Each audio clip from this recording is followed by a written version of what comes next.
जो चतुर्थ श्रेणी कर्मचारी भर्ती के डॉक्यूमेंट्स वेरिफिकेशन का कार्य चल रहा है, लग रहा था कि ये भर्ती है वो जून के लास्ट या जुलाई के स्टार्टिंग में पूरी हो जाएगी।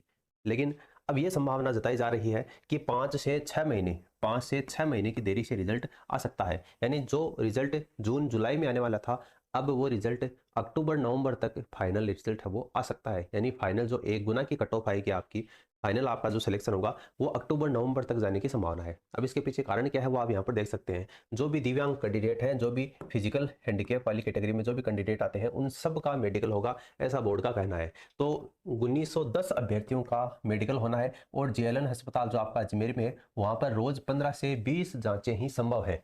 दिव्यांगों के मेडिकल वेरिफिकेशन से पेच है वो फंसा है और चतुर्थ श्रेणी भर्ती का जो परिणाम है वो फिलहाल टलने के आसार है। टलने का मतलब यहाँ से यह है कि 5 से 6 महीने की देरी से रिजल्ट आ सकता है। कर्मचारी चयन बोर्ड के द्वारा भी हाल ही में चतुर्थ श्रेणी भर्ती 2024 का अंतिम परिणाम है वो 6 महीने की देरी से आ सकता है। ठीक है, मुख्य कारण क्या है? अजमेर सहित कई जिलों में दिव्यांग अभ्यर्थियों के मेडिकल सत्यापन का काम है वो शुरू नहीं हो पाना है। ठीक है, क्योंकि बहुत से मंडल ऐसे हैं जिनके अभी तक फिजिकल हैंडीकैप कैंडिडेट की लिस्ट भी नहीं आई है और उनका जो दोबारा मेडिकल होगा वो कहाँ पर होगा? क्योंकि टेलीग्राम पर रोज़ बहुत से मैसेज आते हैं मुझे कि फलाने मंडल की लिस्ट है वो अभी आई नहीं है, फलाने मंडल की जो अभ्यर्थी है उनका मेडिकल कब होगा। तो अभी तक आपकी लिस्ट आई नहीं है। जैसे ही कोई सूचना आती है तो आपको हमारे टेलीग्राम चैनल पर प्रोवाइड करवा दी जाएगी। आप हमारे टेलीग्राम चैनल को ज्वाइन कर लेना, उसकी लिंक आपको नीचे कमेंट सेक्शन में दे रखी है। तो फिलहाल है काम शुरू नहीं होना है और अजमेर के जेएलएन अस्पताल में 1910 अभ्यर्थियों की जांच होनी है, लेकिन अस्पताल में अत्यधिक कार्यभार और विभाग के चल रहे पत्राचार के कारण अब तक फाइनल जो शेड्यूल है वो तय नहीं हो पाया है। और हैरानी की बात देखो, कुल 1910 दिव्यांग अभ्यर्थी हैं और अस्पताल जो प्रशासन है वो एक दिन में अधिकतम 15 से 20 अभ्यर्थियों को ही बुलाने की स्थिति में है। ठीक है, यानी इतना ही वो एक दिन में मेडिकल कर सकता है। यदि महीने में 25 वर्किंग डे भी होते हैं, यदि एक महीने में जैसे 30 दिनों में से अगर 25 वर्किंग डे होते हैं और अगर एक दिन में 20 अभ्यर्थियों का ही ये आपका मेडिकल होता है, तो मेडिकल प्रक्रिया पूरी होने में भी करीब 5 महीने का समय लग जाएगा।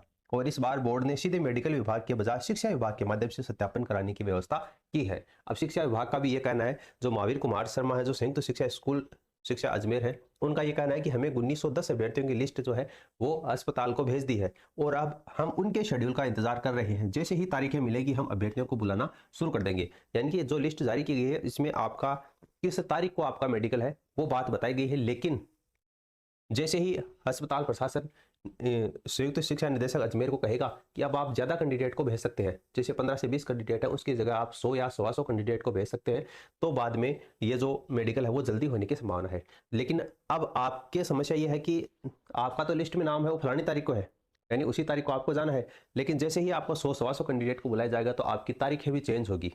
ठीक है, जैसे किसी कैंडिडेट का अगर मेडिकल है वो जैसे 15 अप्रैल को होना है और जैसे अब अस्पताल प्रशासन ये कह देगा कि 100 बच्चों को भेज दो, तो फिर ये तारीख है वो वापस चेंज करेगा स्कूल शिक्षा विभाग और 15 अप्रैल से आपकी जो तारीख है वो 11 अप्रैल भी हो सकती है। तो उसके लिए आपको अलग से सूचना आ जाएगी, आपके मोबाइल फ़ोन पर मैसेज आ जाएगा और आपके पास में ईमेल आ जाएगी कि आपकी जो तारीख है उसका शेड्यूल है वो चेंज कर दिया गया है। या फिर कर्मचारी चयन बोर्ड है वो एक प्रेस नोट जारी करेगा और आपको सूचित करेगा। तो जैसे ही इससे संबंध में अगर कोई सूचना आती है तो वो सूचना आपको हमारे द्वारा प्रोवाइड करवा दी जाएगी। लेकिन इतना है कि ये जो भर्ती है वो अभी लंबी चलने वाली है। ठीक है, इत्मीनान से बैठिए, क्योंकि जून जुलाई में रिजल्ट आने वाला था, लेकिन अब ये दिव्यांग अभ्यर्थियों के चलते अक्टूबर नवंबर तक ये भर्ती है वो चलने की पूरी पूरी संभावना है। एक खास तौर से जो दिव्यांग अभ्यर्थी हैं उनका मेडिकल पहले हो चुका होता है, लेकिन दोबारा मेडिकल की अनिवार्यता कर दी बोर्ड ने, इसलिए अब इस भर्ती प्रक्रिया को लंबा खींचना है वो कंपलसरी है।